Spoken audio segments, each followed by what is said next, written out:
I love you, mama. Hello दोस्तों, कैसे हैं आप। आज के वीडियो में मैं एक बहुत ही ज़रूरी टॉपिक पे आपसे डिस्कशन करने वाली हूँ। जैसा कि हम देख रहे हैं पिछले कुछ महीनों से, जब से लॉकडाउन हुआ है, बहुत से ऑफिसेज के एम्प्लॉयज वर्क फ्रॉम होम कर रहे हैं, बच्चों की स्कूल्स ऑनलाइन चल रही हैं, ऑनलाइन मीटिंग्स हो रही हैं। इसके अलावा हम कहीं बाहर नहीं जा पा रहे हैं और ना ही बच्चों को बाहर खेलने भेज पा रहे हैं। इन सब कारणों से घर में हम खुद को एंगेज करने के लिए या ऑफिस के काम के लिए या ऑनलाइन क्लासेस करने के लिए दिन भर मोबाइल के संपर्क में हैं। बहुत से लोगों को तो नया मोबाइल भी लेना पड़ रहा है ताकि बच्चों की ऑनलाइन क्लासेस और खुद का ऑफिस का काम दोनों ही चलते रहें। बहुत से पेरेंट्स ऐसे हैं जो बच्चों को मोबाइल नहीं देना चाहते हैं, बट उनकी ऑनलाइन क्लासेस की मजबूरी में उन्हें बच्चों को मोबाइल देना पड़ रहा है। तो आज के वीडियो में हम इसी बारे में बात करने वाले हैं। सबसे पहले हम जानेंगे कि मोबाइल से हमें और बच्चों को क्या नुकसान हो सकते हैं। फिर हम जानेंगे कि अगर हम मोबाइल का यूज कम नहीं कर सकते तो उससे होने वाले नुकसान को हम काफी हद तक कम कैसे कर सकते हैं। दोस्तों, मोबाइल फोन की जो रेडिएशंस होती हैं उससे बच्चों को क्या क्या नुकसान हो सकते हैं, इस पर बहुत सारी रिसर्च हुई है और मैं ये जानकर हैरान हो गई थी कि जितना हम सोच भी नहीं सकते हैं उससे ज्यादा नुकसान इन मोबाइल रेडिएशन से बच्चों पर होता है। बच्चों की जो बोन्स, टिश्यूज और ऑर्गन्स की प्रोटेक्टिव लाइनिंग होती है वो बहुत ही थिन यानी कि पतली होती है, स्पेशली ब्रेन की, जिसकी वजह से ये ऑर्गन्स मोबाइल से निकलने वाले 60% रेडिएशंस को अब्सॉर्ब कर लेते हैं और इन रेडिएशन से बॉडी पे काफी बुरा असर पड़ता है। कभी कभी तो ये हमारे नर्वस सिस्टम को डायरेक्ट नुकसान पहुंचाता है। साइंटिस्ट ने ये पता लगाया है कि 2 मिनट का ही फोन कॉल बच्चों के दिमाग की इलेक्टोरल एक्टिविटी को 1 घंटे के लिए बदल सकता है। मोबाइल से निकलने वाली रेडियो वेव्स केवल कान के आसपास ही नहीं बल्कि ब्रेन में अंदर तक जाती हैं, जिससे ब्रेन एक्टिविटी डिस्टर्ब होती है, जिसके कारण बच्चों में सीखने की क्षमता कम हो जाती है। ये रेडियो वेव्स बच्चों के मूड और क्लास में कोई भी चीज सीखने की एबिलिटी को भी कम कर सकते हैं। बच्चों को फ्री टाइम मिलते ही वो फोन पे लग जाते हैं, जिसकी वजह से उनकी फिजिकल एक्सरसाइज नहीं हो पाती है और ना ही उन्हें उतनी फ्रेश एयर मिल पाती है। यही सब आगे चलकर डायबिटीज और हाइपरटेंशन का रूप ले लेती है और आजकल तो आप हैरान हो जाएंगे कि छोटे छोटे बच्चों को हाइपरटेंशन है। बहुत से बच्चे रात में मोबाइल पर गेम खेलते हैं, सोशल मीडिया अकाउंट चेक करते हैं, यूट्यूब चेक करते हैं, पबजी खेलते हैं, जिसकी वजह से उन्हें एक साउंड स्लीप नहीं मिल पाती है, जिसकी उन्हें इन ग्रोइंग ईयर्स में बहुत ही सख्त जरूरत है। बहुत बार ऐसा भी होता है कि बच्चे मोबाइल पर कुछ कर रहे हैं और कोई गलत लिंक खुल गया जो बच्चों के लिए सही नहीं है, वो भी एकदम से बच्चे के दिमाग में चेंजेस ला सकता है।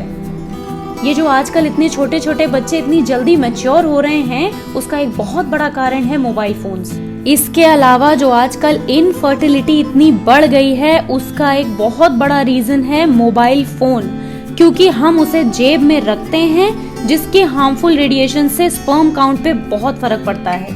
All India institute of medical sciences के रिसर्च से ये पता चलता है कि 10 साल से ज्यादा मोबाइल फोन के यूज से ब्रेन ट्यूमर का खतरा 33% तक बढ़ जाता है। दुनिया भर में हुए सरकारी रिसर्च में मोबाइल फोन की रेडिएशन से ब्रेन ट्यूमर के खतरे की बात भी कही जाती है। मोबाइल फोन से निकलने वाली रेडिएशन सबसे ज्यादा छोटे बच्चे को नुकसान पहुंचाती हैं, स्पेशली वो बच्चे जो 5 साल से छोटे होते हैं, क्योंकि उनकी जो स्कल की थिकनेस होती है वो बहुत कम होती है, जिसके कारण रेडिएशंस इजीली अंदर पेनिट्रेट कर जाते हैं। 10 साल से छोटे बच्चों में भी आसानी से रेडिएशंस पेनिट्रेट कर सकती हैं, पर 5 साल से छोटे बच्चों के मुकाबले थोड़ा सा कम। और एडल्ट्स को सबसे कम खतरा होता है, क्योंकि बच्चों के स्कल के मुकाबले बड़ों की स्कल की थिकनेस थोड़ी सी ज्यादा होती है। आजकल ये एक बहुत आम बात हो गई है कि छोटे बच्चे सर दर्द की शिकायत कर रहे हैं और उसका एक बहुत बड़ा कारण है ये मोबाइल एक्सपोजर। छोटी उम्र में बच्चों को चश्मे लग रहे हैं और हम सोचते हैं कि भाई हम तो बहुत कम मोबाइल दिखाते हैं बच्चों को, या फिर हमारा बच्चा तो मोबाइल देखता ही नहीं है। फिर भी ऐसा कैसे? भले ही हम उन्हें मोबाइल कम दिखा रहे हैं या नहीं दे रहे हैं, पर उनके आसपास के जो मोबाइल से रेडिएशन निकलती है ना, वो ही बहुत इफेक्ट कर जाती हैं बच्चों पे। मुझे भी इस बात का थोड़ा बहुत आइडिया था, पर इस टॉपिक के ऊपर मैंने ध्यान से रिसर्च करना तब शुरू किया जब मेरी एक फ्रेंड ने इसके बारे में मुझसे डिस्कस किया और इन रेडिएशंस के हार्मफुल इफेक्ट्स के बारे में मुझे बताया। तो ये वीडियो देखने के बाद आप भी अपनी रिसर्च इसके ऊपर जरूर कीजिए, ताकि अगर मुझसे कोई बात छूट जाती है तो वो आपको आपके रिसर्च से पता चल जाए। तो चलिए अब हम बात कर लेते हैं कि हम एज पेरेंट्स या एज गार्जियंस क्या क्या कर सकते हैं अपने बच्चों को इन रेडिएशन से दूर रखने के लिए। सबसे पहली और सबसे इम्पोर्टेंट बात, 5 साल से छोटे बच्चों को तो मैं सजेस्ट करूंगी कि आप बिल्कुल भी मोबाइल मत दीजिए। और जिन बच्चों की ऑनलाइन क्लासेस चल रही हैं और आपकी बहुत ज्यादा मजबूरी है कि उन्हें मोबाइल देना ही है, तो आप एनवायरो चिप का यूज कर सकते हैं। ये जो मेरे पास चिप है, ये एनवायरोनिक्स की एक छोटी सी चिप है। इसे मैंने अपने मोबाइल फोन के ऊपर इस तरह से लगाया हुआ है। इसको लगाना बहुत ही आसान है। इसको इस तरह से खोलेंगे और इसका स्टिकर हटाएंगे। फिर जो फोन के ऊपर वाला पार्ट है उस पे लगा लेंगे इसे फर्स्ट हाफ वाले पार्ट पे लगाना है, ताकि हम अच्छी तरह से रेडिएशंस को कम कर सकें। इसको लगाने के बाद नेटवर्क इशू की भी कोई प्रॉब्लम नहीं होती है। मैंने खुद इसे अपने फोन पर लगा रखा है और नेटवर्क का कोई भी इशू अभी तक नहीं हुआ है। इसे मोबाइल के अलावा और भी डिवाइसेस जैसे कि laptop, wifi routers, tablets, TV वगैरह पे भी लगा सकते हैं। ये 24 आवर्स हमें रेडिएशन से दूर रखता है और साथ ही एक चिप पूरी जिंदगी यूज होती है। दोस्तों, अब बहुत से लोग ये सोचेंगे कि सबूत क्या है कि ये रेडिएशन कम करता है। इसके लिए आपको बहुत सारे ह्यूमन एक्सपेरिमेंट्स यूट्यूब या बहुत से ब्लॉग्स में इजीली सर्च करने पे मिल जाएंगे। मैंने इन एक्सपेरिमेंट्स के यूट्यूब लिंक्स भी डिस्क्रिप्शन बॉक्स में दे दिए हैं। आप वो भी लिंक पे क्लिक करके चेक कर सकते हैं। ये काम करता है, ये प्रूव करने वाले तो बहुत सारे एक्सपेरिमेंट्स आपको मिल जाएंगे, पर ये काम नहीं करता है, ये कहने वाले लोग एक सॉलिड प्रूफ नहीं दे पा रहे हैं कि ये काम नहीं करता। हम अपने बच्चों के लिए इतना सब खर्च करते हैं, तो क्या उनकी सेहत और अपनी सेहत बनाए रखने के लिए इतना छोटा सा चिप अपने फोन में नहीं लगा सकते हैं? हमारा बच्चा जब जंक फूड की डिमांड करता है, और ये जानते हुए कि जंक फूड हमारे बच्चे की सेहत के लिए अच्छा नहीं है, इसके प्रूफ्स भी हैं, फिर भी हम उसे खरीद के बच्चे को देते हैं और बच्चे को खिलाते भी हैं। पर जो चीज हमें मालूम है कि हमारे बच्चे की सेहत के लिए अच्छी है, उसके लिए हम सबूत मांग रहे हैं। फिर भी सिर्फ मेरी बात मत सुनिए, क्योंकि मैं सिर्फ एक रैंडम यूट्यूबर हूँ। आप अपनी रिसर्च भी जरूर कीजिए इस बारे में, जैसे कि मैंने भी किसी की बात नहीं मानी और पहले अपनी खुद की रिसर्च कर ली, उसके बाद ही मैंने इस बात को सही माना। ये जो एनवायरोनिक्स की एनवायरो चिप है, ये मैक्स हेल्थ केयर से, MIT टेक्नोलॉजी रिव्यू से, CE से, DB टेक्नोलॉजी से, JBISE से, स्टेरिया से और इसके अलावा एम्स से भी सर्टिफाइड है। अगर आप इस एनवायरो चिप को खरीदना चाहते हैं तो डिस्क्रिप्शन बॉक्स में मैं लिंक दे दूंगी। आप उस लिंक को क्लिक करके उसमें कोड डालिएगा ACEMOM02, तो आपको इस पर 10% डिस्काउंट भी मिल जाएगा।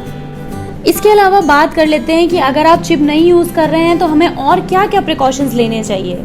तो घर में जिस जगह पे सिग्नल्स कम आते हैं या वीक सिग्नल्स हैं, उस जगह पर बच्चे को बिल्कुल भी मोबाइल ना दें, क्योंकि ऐसे में मोबाइल फोन सिग्नल पकड़ने के लिए रेडिएशंस को और बढ़ाना शुरू कर देते हैं। इसके अलावा एज पेरेंट्स हमें ये ध्यान रखना है कि जब भी हम बच्चों के आसपास हैं तो हम मोबाइल फोन्स का लिमिटेड यूज करें। इससे आप रेडिएशंस तो अवॉइड करेंगे ही, साथ ही अपनी नन्ही सी जान के साथ क्वालिटी टाइम भी स्पेंड कर पाएंगे, जो जनरली हमें नहीं मिल पाता। अगर घर के आसपास मोबाइल टावर है तब तो हमें एक्स्ट्रा कॉशियस रहने की जरूरत है, क्योंकि ऐसे में रेडिएशंस का असर ज्यादा होता है और ऐसे में आप एनवायरो चिप का यूज कर सकते हैं। सोने के टाइम आप मोबाइल डेटा या वाईफाई जो भी यूज करते हैं उसे ऑफ करके ही सोइए और मोबाइल को अपने से दूर रख के सोइए।